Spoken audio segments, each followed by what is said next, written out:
In part 2 of the video, we're going to be learning how to shade the cone in our still life using a high range of value. So you're going to take a look at the light areas, the medium areas, and the dark areas on your cone. And there's a couple things that we're going to be using for this tutorial. We're going to be using value shading pencils, a tortillon, which is kind of like a little rolled up piece of paper that you blend with. And the value pencils have different lightnesses and darknesses to them. A B pencil is a very soft graphite, so when you color with it, a lot of graphite comes off on the paper, so it's good for really dark values. An H pencil is a very hard graphite, so not a lot of graphite comes off on the paper, so it's great for really light values. And then there's an HB pencil, which is what like your typical like number 2 pencil would be, and that's great for medium values. So I have all my different pencils here, and I want to start out by looking at this cone, looking for the light areas and dark areas. So we want to have a high range of value in our drawing.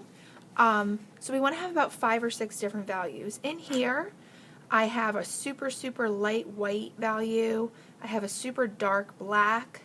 I have probably 2 kind of medium grays and then a really light gray. So even in that cone, there's about 5 values. So I usually like to start with my darkest values.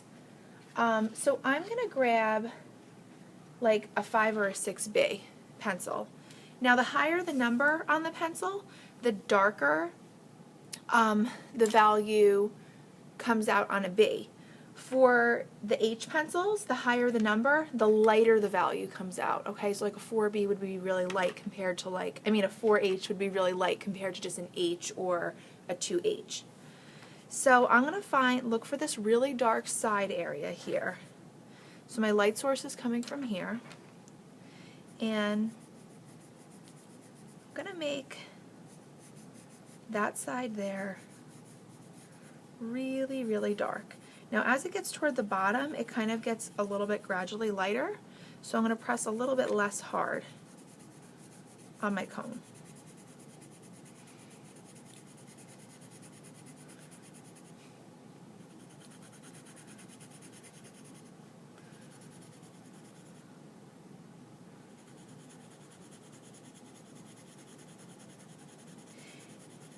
So that's kind of my darkest value. Now I'm going to move into kind of a little bit of a lighter value. So I'm going to grab an HB, which is my middle value, and I'm going to go kind of lightly around that.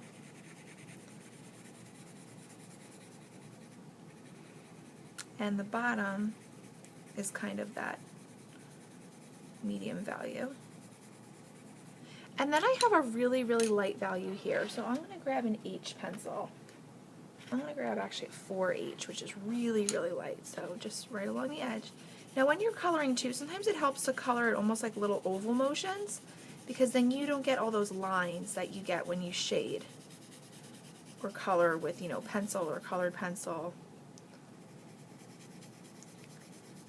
Now another thing that we're going to do to blend this in now is we're going to use our tortillon. So I'm going to start in my darkest area, and it's almost like you color on top of it, and this kind of blends the strokes of your pencil out. It also kind of creates, it kind of blends the different values together, so there's not as hard a line between them, because with light, it's a very soft edge thing, right? So even though there's contrast there, you want to have the areas between them be nice and soft, because that's what light does and shadow does. They're very soft edge kind of things. Just kind of come across to here. Now I want to just do my shadow from my cone. So I'm going to look into here. So underneath my cone, I have a very dark value, but it's just like a little line here. Just like that. And then it kind of trails off because my light's kind of going this way, up toward my cylinder, and kind of the core of the shadow is here. So I'm using my 5B, which is very dark. I'm going to go really hard along the edge here so there's contrast between the shadow and the cone. We don't want them to look like they're kind of stuck together. And I'm going to kind of color this in, shade this in.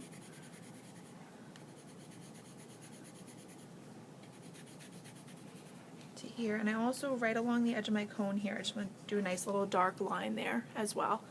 Now I'm going to get my HB, my medium value, and I'm going to color around it.